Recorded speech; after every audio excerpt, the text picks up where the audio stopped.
রাত তখন প্রায় 2টো। ইমরান অফিসের কাজ সেরে গাড়ি নিয়ে ফিরছিল। রাস্তা শুনশান, আশেপাশে মানুষ নেই বললেই চলে।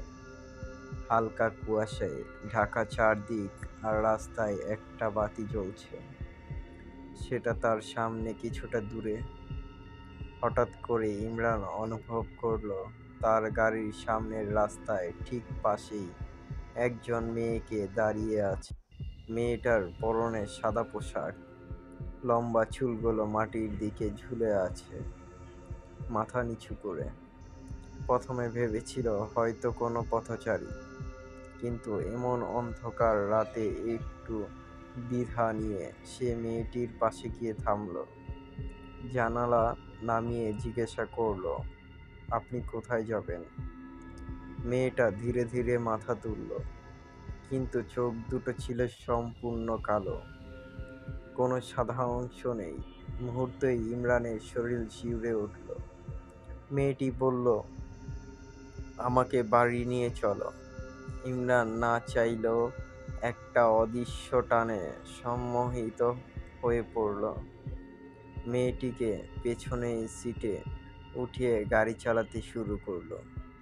চারপাশের রাস্তাগুলো কেমন যেন অচেনা হয়ে উঠল। মনে হচ্ছিল কোনো এক অজানা পথের দিকে সে এগিয়ে যাচ্ছে। একটা পুরনো কবরস্থানের কাছে এসে মেয়েটি গাড়ি থেকে নেমে গেল। সে বলল, আমি অনেক দিন ধরে এখানে থাকি। আমার পরিবারের সাথে দেখা করতে এসেছিলাম, কিন্তু হারিয়ে গিয়েছিলাম। আমাকে বাড়ি পৌঁছে দেওয়ার জন্য ধন্যবাদ। ইমরান কিছু বলার আগেই মেয়েটি গায়েব হয়ে গেল। চারদিকের বাতাস ভারী হয়ে এলো, আর গাড়ির ভেতরে এক অদ্ভুত গন্ধ বয়ে।